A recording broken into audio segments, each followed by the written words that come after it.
बाज़ार से बेहतर और एक्स्ट्रा सॉफ्ट रोगनी नान बनाना चाहते हैं तो ये रेसिपी ज़रूर देखिएगा, स्किप मत कीजिएगा। अस्सलामुअलैकुम एवरीवन, वेलकम टू वर्दू फूड रेसिपीज़। और आज मैं आपके लिए लाई हूँ रोगनी नान की रेसिपी, जो कि बहुत ही ज़्यादा सॉफ्ट और एक्स्ट्रा फ्लफ़ी बनेंगे और बहुत आसानी से तैयार हो जाएंगे। तो मज़ीद टाइम वेस्ट किए बगैर चले आएँ आज की रेसिपी को स्टार्ट करते हैं। सबसे पहले एक बाउल में एक एग लेंगे, इसमें 1.5 कप दूध शामिल करेंगे और दूध मैंने नीम गर्म लिया है। ठंडा दूध बिल्कुल भी शामिल नहीं करना आपने। अब इसमें हम 1 टेबलस्पून भर के यीस्ट का शामिल कर देंगे। ये इंस्टेंट यीस्ट मैं शामिल कर रही हूँ, आप चाहे तो दूसरी यीस्ट भी शामिल कर सकते हैं, लेकिन आपको थोड़ा सा इसे टाइम देना पड़ेगा राइज होने के लिए। अब इसे अच्छे से बीट कर लेंगे। 1 कप के करीब मैं इसमें पानी शामिल करूंगी। अब इसमें हम मैदा शामिल कर रहे हैं और मैदा मैंने पहले 2 कप शामिल किया और 1 कप मैंने बाद में शामिल किया। अब इसमें नमक डाल देंगे। नमक आप हस्ब ज़रूरत ऐड कर सकते हैं, मैंने हाफ़ टेबल स्पून लिया है और उसमें 1 ही टेबल स्पून शुगर का जाएगा। शुगर डालने से इसका जो टेस्ट है वो बैलेंस हो जाएगा और हमारे नान कलरफुल बनेंगे।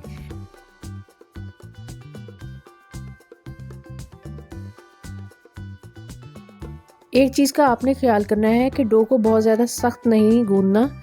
डो आपकी जितनी सॉफ्ट और नरम होगी उतने ही ज़्यादा आपके नान अच्छे बनेंगे। तो जी 1 कप के करीब मैं मज़ीद इसमें मैदा शामिल करूँगी, क्योंकि डो जो है वो थोड़ी स्टिकी है। तो इसे बैलेंस करने के लिए 1 कप के करीब हम मैदा और शामिल करेंगे। और लास्ट में मैं इसमें 3 से 4 टेबल स्पून इसमें ऑयल के शामिल करूँगी। लास्ट में ऑयल हम इसलिए शामिल करते हैं कि ताकि जो इसकी स्टिकीनेस है वो थोड़ी सी बैलेंस हो जाए और इसे गूंदना आसान हो जाए। अब हम इसे हाथ से अच्छे तरीके से गूंद लेंगे।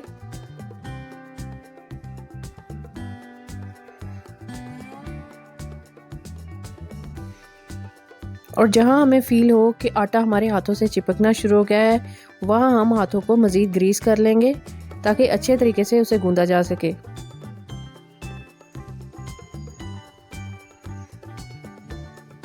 एक से 2 मिनट गूंदने के बाद आप इसको अच्छे से ग्रीस कर दें।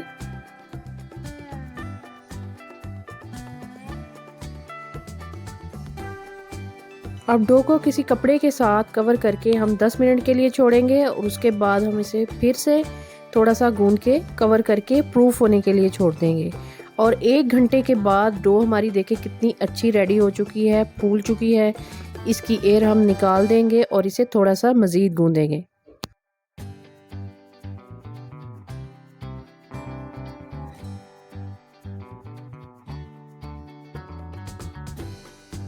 सरफेस पे अब थोड़ा सा हम ऑयल ऐड करेंगे और इसे अच्छे से ग्रीस कर लेंगे। आप चाहे तो थोड़ा सा आटा भी स्प्रिंकल कर सकते हैं, यहाँ पे आपकी मर्ज़ी है। उसके बाद डो को हम थोड़ा सा सेट करेंगे और इसके मुनासिब साइज़ के पेड़े बना लेंगे।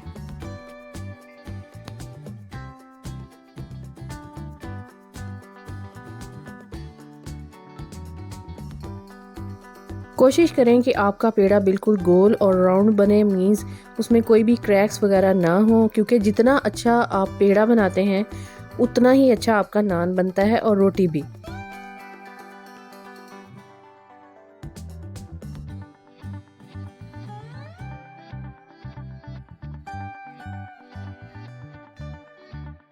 पेड़े हमारे सारे बन गए हैं। इन्हें हम 5 मिनट के लिए छोड़ देंगे, रेस्ट दे देंगे।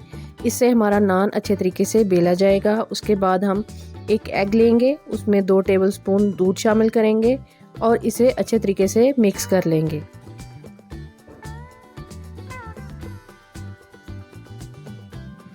अब अपने ग्रीस सरफेस के ऊपर एक पेड़ा लेना है और उसे अच्छे तरीके से बेल लेना है। आप चाहे तो हाथों से भी बेल सकते हैं या आप बेलन का इस्तेमाल कर सकते हैं, ये आपकी मर्ज़ी है। अगर आप इसको ग्रीस नहीं करना चाहते तो आप इस पे आटा भी स्प्रिंकल कर सकते हैं। तो जी एक नान हमने बेल लिया है, इसे हाथों की मदद से हम सेट कर लेंगे। इसके किनारे सेट करेंगे अच्छे तरीके से। फिर हम अपनी फिंगर्स की मदद से इसमें छोटे छोटे होल कर लेंगे।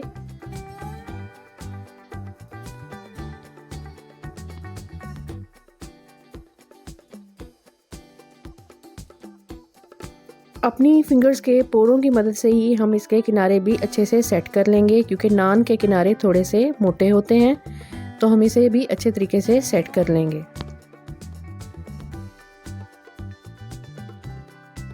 तो जी नान की अच्छी सी शेप बन चुकी है। अब हम इसके ऊपर एग अप्लाई करेंगे ब्रश की मदद से, और एग वही जो हमने एग और मिल्क मिक्स करके रखा था वही हम इसके ऊपर अप्लाई कर रहे हैं।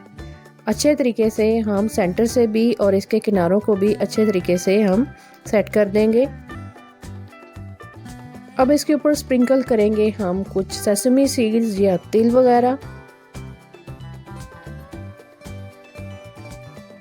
अब एक फ्राई पैन को हम हल्का सा गर्म कर लेंगे और उसके बाद हम उसकी आंच बिल्कुल धीमी करके उसमें हम नान शामिल कर देंगे। और याद रहे कि आंच आपने बिल्कुल दम वाली रखनी है। अब इसे कवर करेंगे और 1 से 2 मिनट के लिए छोड़ देंगे। एक साइड इसकी रेडी हो गई है, अब हम इसे टर्न कर लेते हैं।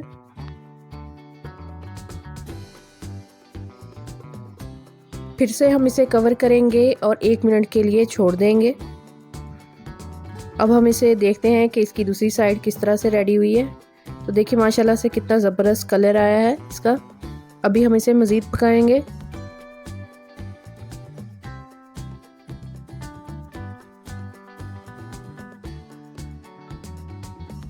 जब नान आपका दोनों साइड से पक जाए थोड़ा सा, तो उसके बाद इसको फाइनल कलर देने के लिए हम इसको चूल्हे के ऊपर रखेंगे और थोड़ा सा सेक लेंगे।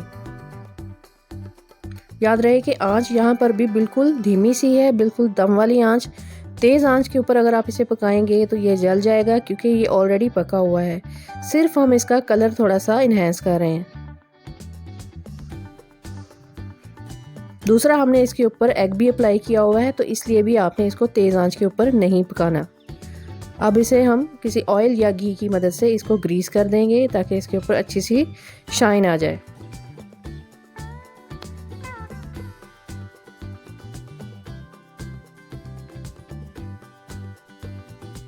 आई एम श्योर आज की रेसिपी आपको अच्छी लगी होगी, क्योंकि ये नान बाज़ार की नान की निस्बत ज़्यादा सॉफ्ट भी हैं और रुई की तरह नरम भी, और बहुत ही कम टाइम में हमने घर में बना लिए हैं।